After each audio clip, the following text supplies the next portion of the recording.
Sa mga oras na ito, ating ipagpatuloy ang chapter 6 ng The Voice, Speech and Song. Nasa part 2 na po tayo, entitled Ang Papel ng Mga Guro. Sa part 1 mga kapatid, nalaman natin doon kung ano ang gagawin ng mga guro, kung paano nila ito sasabihin ng katotohanan. At gusto na din ng Panginoon na tayong lahat na nakakaalam ay maging guro din tayo. Kahit nakabataan pa lang tayo sa pananampalataya. So tunghayan po natin itong part 2. Bawat salitang maliwanag na binitawan.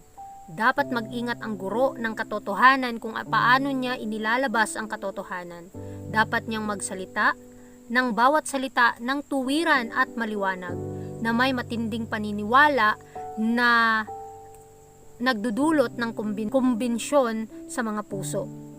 Kung ang mga salitang binitawan ay magkasunod-sunod, na wala ang bisa ng dapat na maidulot na impresyon. Kailangan pang paunlarin ang katalinuhan sa pagsasalita upang ang katotohanan ay mapahayag hindi ng may kasamang kasiyahan, kundi ng dahan-dahan at malinaw upang hindi mawala ang kahit isang pantig. So mga kapatid, very clear po, binibigyan talaga tayo ng Panginoon ng halimbawa kung papaano niya o papaano natin ito maibabatid o maihahatid ang katotohanan. Dahan-dahanin lamang po natin at ipanalangin na nawa maintindihan ng mga tagapakinig ang katotohanan na ating dinadala. Dahil makikita nga ito sa ating mga buhay kung tayo ba'y lumalakad sa katotohanan. Dahil bilang isang guro ng katotohanan, kinakailangan na before natin ito maibabatid sa mga tao, maibigay sa kanila, sa personal, sa buhay natin ay makonvict tayo. At ano yung nakikita ng mga tao sa buhay natin, nawa ay nakaugnay ito kay Kristo, na makita nila ang Panginoong Hesus sa ating mga pag-uugali. Dahil the way tayong nagsasalita, the way natin, o the more natin ito pinag-aaralan, the more natin mas makikilala ang ating tagapagligtas.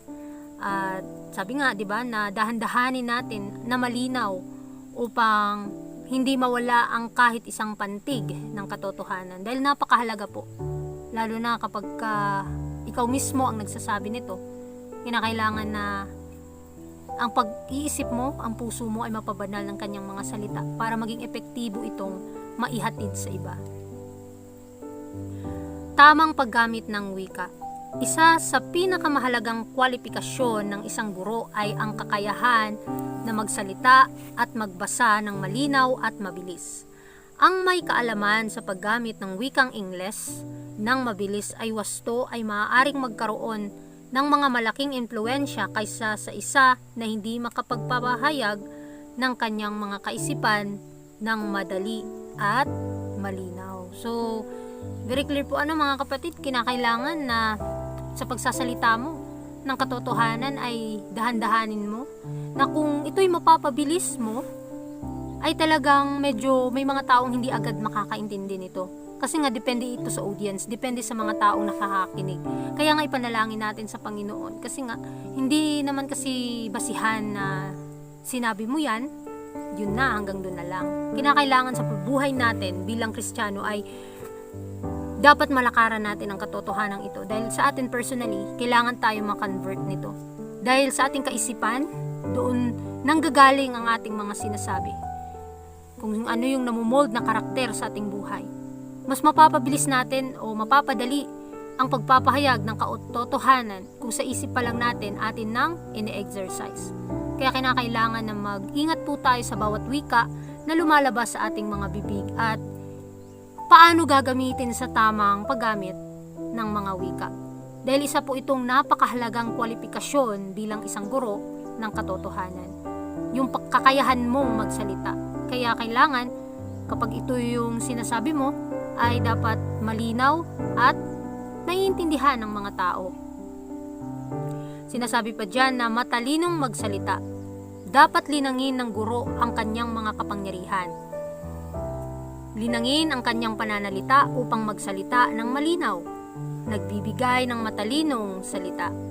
So ito yung sinasabi ng Panginoon na kapag alam mo ang katotohanan at sinasabuhay mo to, pinagsisikapan mo ito, bibigyan ka na kanya ng katalinuhan na magsalita dito. Kaya kinakailangan na sa buhay mo ngayon, panghawakan mo ang pangako ng Panginoon at lagi ka lang nakadepende sa kanyang kalooban. para mapabilis at mapadali ang paglaganap ng katotohanan. Kasimplihan ng mga salita ni Kristo. Tinutuya ng mga Pariseyo si Kristo, pinupuna nila ang simpleng gamit ng kanyang wika, na napakalinaw na ang bata, ang matanda, ang mga karaniwang tao ay may kasiyahan sa kanya, at nahuhumaling sa kanyang mga salita. Sinasabi rin ng mga Sadusyo ang mga ito dahil ang kanyang mga pagsasalita ay labis na kakaiba sa anumang ibinibigay ng kanilang mga pinuno at mga eskriba. Ang mga guro sa Hudyo ay nagsasalita sa walang kulay na tono, at ang pinakasimpleng at pinakamahalagang kasulatan ay ginawang nakakasuya at hindi malaman, nalibing sa ganoong kadami ng tradisyon at kaalaman na pagkatapos magsalita ng mga rabay, ang mga tao ay mas kaunti ang nalalaman ng kahulugan ng kasulatan kaysa bago sila makinig. So, sa buhay pa lang ni Kristo, binibigyan niya tayo ng halimbawa paano sabihin ng simple ang katotohanan. Kaya nga kahit sa panahon niya ay napakadaming mga guro sa sanlibutan, mga Pariseyo at mga Sadusyo, mga eskriba na nagagalit at pinupuna si Kristo. Dahil kakaiba ang magsalita ang Panginoon, pawang talagang katotohanan na nanggagaling sa langit. Nawa ay atin po itong mas maunawaan at tayo po ay makapanagumpay sa ating mga kahinaan patungkol sa pagsasalita at ma-develop sa buhay natin kung paano inihahatid ni Kristo ang katotohanan sa mundo, na kahit ang mga bata, matanda at mga ordinaryong tao ay may kagalakan na makinig dito. Dahil kahit napakadami mo pang alam sa katotohanan, kapag hindi mo ito malinaw na sinasabi at nilalakaran, tandaan natin magiging walang silbi din ang mga katotohanan. Sa mga huling araw, ang katotohanan na iyong nalaman ngunit hindi mo nilakaran, ito ang maghahatol sa iyo sa iyong mga ginagawa. Kaya dapat sa buhay natin na kung alam mo yung katotohanan, lalo na sa pagsasalita, dahil napakalaking halaga ang pagsasalita, lalo na kapag ito'y magagamit sa kanyang gawain. Tuunan natin ng pansin at hayaan na natin ang Panginoon na siyang magbigay ng gabay sa mga taong nakikinig dito. At tandaan din natin na sa ating paglakad ng katotohanan o paglakad sa katotohanan, kinakailangan tayo mismo ay natututo ano ang dapat nating gawin para maparangalan ang Panginoon. So, maraming kaluluwa ang nagugutom sa tinapay ng buhay at pinakain sila ni Jesus ng dalisay. Simpleng katotohanan. Sa kanyang pagtuturo, kanyang ginamit ang mga ilustrasyon mula sa mga bagay ng kalikasan at ang mga pangkaraniwang transaksyon ng buhay na kung saan sila ay pamilyar. So, ito po yung lesson ni Kristo nung nandito siya sa lupa. Ginamit niya yung mga object, mga bagay na kanyang nilikha, kagaya na lang ng isang buto ng mustasa, isang buto ng tanim na kung saan ito'y tumubo sa iba't ibang klase ng lupa. At kung sa atin pang representasyon, nire-represent talaga ng Panginoon ang katotohanan patungkol sa kanyang nire-representar niya ang katotohanan sa mga bagay na kanyang nilikha, para kahit ang mga bata ay kanyang maintindihan. Dahil ang salita ng Panginoon ay kagaya lang yan ng buto ng mustasa na talagang tutubo, at ang puso ng tao ay nagre-representa ng kagaya ng lupa, na kung nasa mabuting lupa ito, tutubo at magbubunga ng bunga ng katwiran ni Kristo. So nawa maintindihan natin ito, dahil ganito mag-aral ang Panginoon, ganito niya ipinabatid sa mga tao ang katotohanan. Kaya ang katotohanan ay naging isang buhay na realidad sa kanila.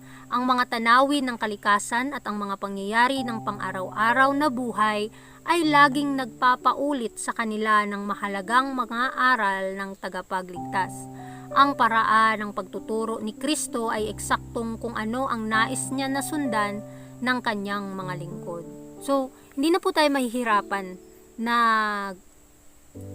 nasabihin ang katotohanan, lalo na kapag tayo mismo sa ating sarili ay pinag-aralan natin paano ni Kristo inihahatid ang katotohanan sa mga tao. Dahil bilang isang guro, kinakailangan na ipabatid sa mga tao ang katotohanan na may pag-ibig at pananampalataya. At sinisimboluhan din dito na dapat ire-represent din natin sa mga nilikha ni Kristo, nilikha ng Panginoon natin. Kaya bigyan natin ng atensyon ang mga bagay na ito para mas malinaw na maintindihan kahit mga bata ang katotohanan. Dahil gusto ng Panginoon na kapag alam mo ang katotohanan at kapag nilakaran mo ito, marami ka pang mga taong babahagian dito. Nasabi pa dyan na kabaitan sa pagsaway. Hayaan ang guro na magdala ng kapayapaan at pagmamahal at kagalakan sa kanyang gawain. Huwag niyang hayaang magalit. Siya, ang Panginoon ay tumitingin sa kanya ng may matinding interes upang makita kung siya ay hinuhubog ng banal na guro. So tandaan natin mga kapatid, kapag inihahatid o hawak-hawak natin ang katotohanan, lalo na kapag nakikita na ng mga tao sa buhay mo ang ugali ni Kristo, kailangan tuunan natin ng pansin ang katotohanan. Ito ba'y nagpapabanal sa ating buhay? At sinasabi dyan na kailangan na kapag inihahatid natin ang katotohanan sa mga tao, hindi dapat tayong magalit dahil ang galit ay ginagamit yan ng kaaway para masira ang katotohanan, para masira ang gawain ng Panginoon. Ngunit ang Panginoon ay nakatingin sa ating mga puso. Alam niya ang hangarin ng bawat isa sa atin. Kaya the more nating tinuturo sa mga tao, the more din tayo minumold ni Kristo na siya ang ating banal na guro. Kaya bigyan natin ng atensyon ang bawat katotohanan upang ito'y tumimo sa ating mga puso at isipan, tumanim sa ating mga puso at magbunga ng kanyang katwiran. Sabi pa dyan, ang batang nawawala ng pagpipigil sa sarili ay higit na madadahilan kaysa sa gurong hinahayaan ang sarili na magalit at maiinip.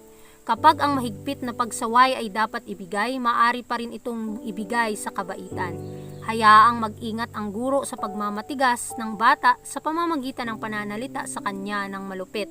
Hayaang sundin niya ang bawat pagtutuwid ng mga patak ng langis ng kabaitan. Hindi niya dapat kalimutan na siya ay nakikitungo kay Kristo sa katauhan ng isa sa mga maliliit na bata ni Kristo. So, ito po yung mahirap bilang isang guro, lalo na kapag ikaw ay magulang at iyong mga anak, mga bata pa, ay talagang may katigasan talaga ang ulo ng mga bata. Kaya paano natin ito sasawayin? Paano natin bibigyan ng pagsaway ng may pagmamahal ang isang bata? Kahit nga sa mga malalaki ng tao, paano natin mabibigyan sila ng pagsaway na may pag-ibig?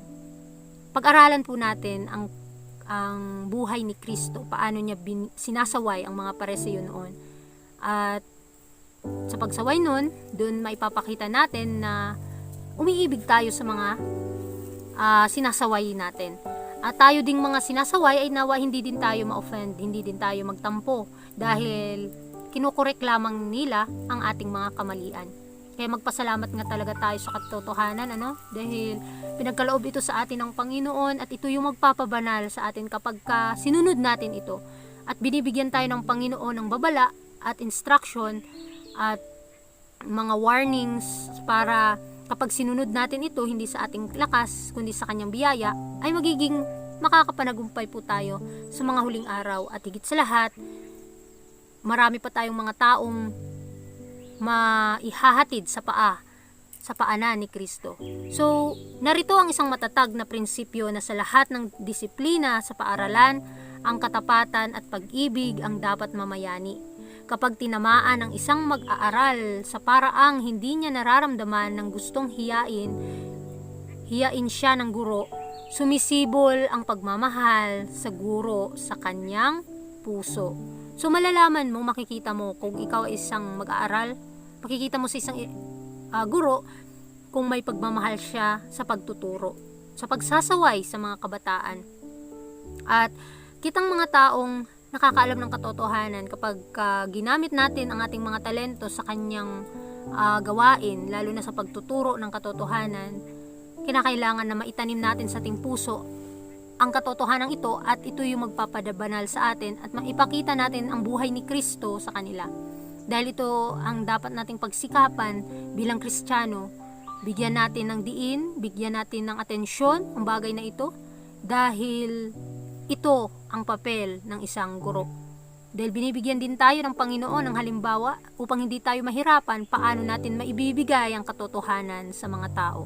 Kaya marami pong salamat sa inyong pakikinig. Kung meron po kayong katanungan patungkol sa part 2 ng chapter 6 na ito, nawa ay please comment down below para atin po iyang pag-usapan at ipanalangin na nawa anuman ang ating mga kahinaan patungkol sa pagtuturo, patungkol sa pagsasalita, ay atin po iyang mapanagumpayan sa pangalan ng ating Panginoong Hesus. Kaya muli, ako si Sister Daniela, inyo pong speaker sa umagang ito, and God bless po sa ating lahat. When he ran to me, he took me in his arms, held my head to his chest, said, "My son's come home again," lifted my face, wiped the tears from my eyes, with forgiveness in his voice. He said, "Son, do you know I still love